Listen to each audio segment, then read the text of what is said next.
Hi there, I'm David, and today we're going to talk about the crowding out effect. What is it and how does it affect the economy? Well, let's get started.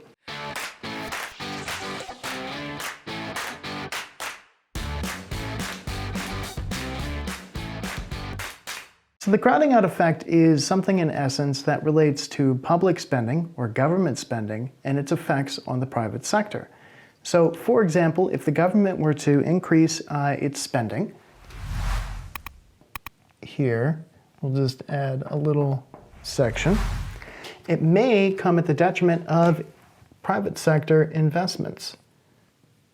So we just lost some of our investments, which means that we lost potential growth. But there's some other negative effects that can come about. There are three main types of crowding out.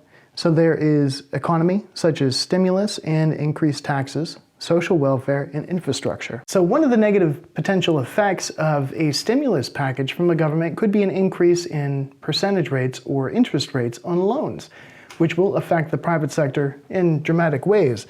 So imagine that a company had borrowed $1 million and it had a 2% interest rate, which comes out to $20,000. Well, if there was a stimulus package and the percentage or the interest were to go up to 3%, well, you've just added half of the original interest value.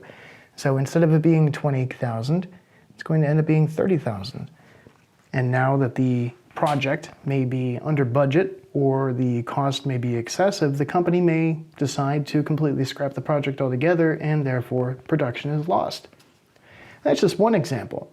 Well, what about if taxes were to go up? That means that a company is also going to lose money and they may have to scrap production, and that can affect demand as well. So even though demand may go up for something, production may or supply may drop, or supply may remain the same and demand goes down because more people are paying more taxes and they have less money to spend, consumer spending.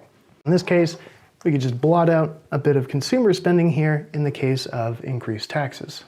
Alternatively, when it comes to something like the Federal Reserve, they can take money out of the system and help balance out the supply and demand aggregate issue. However, that's not always going to be a perfect solution. The second type here is social welfare. If the government were to increase its spending, of course, it's going to also have to increase taxes for social welfare projects. But that also means that the amount of money that companies are going to be able to put out, again because of increased taxes, is going to come out of investments. So that'll be less money from corporations and various organizations being delivered to charitable donations, which could actually end up being less overall if the private sector were to be allowed to function freely. When it comes to the last type here, infrastructure, perhaps the government is wanting to increase some spending on infrastructure, for example, on something like the highways. So if you remember, the highway system was a network that was built in the 1900s. It was a pretty big project because it spanned the entire nation, much like the railroad system originally, but far more in depth. So it connected places that had never been connected before, and it had spanned the entire country, creating a logistics framework that allowed for a wide variety of goods and services to travel the nation much more freely at a reduced cost. What does that cost, though? Well, imagine that we have three types of populations in the job market, or that are, unemployed, employed in the private sector, and employed in the government sector or public sector. Well, you can't just take from the unemployed sector for a big infrastructure project, which is also going to close out the private sector because of the way that things work. You're also going to be taking from the private sector as well, and these two groups will then be working for the public sector, and now we also face reduced production. There's also something known as the crowding in effect, which is when a stimulus or other forms of government spending can actually increase demand and help the economy out. But it is a very specific situation in which that can occur.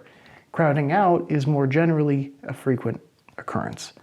Stimuli, they can help and they can hurt. It depends on the circumstances and what's going on at that time. So we didn't go into any charts or graphs because it's not really necessary to understand the general theme. But if you have any questions, please leave a comment below. Don't forget to like, share, hit that bell for notifications, subscribe, check out other videos, and we'll see you next time.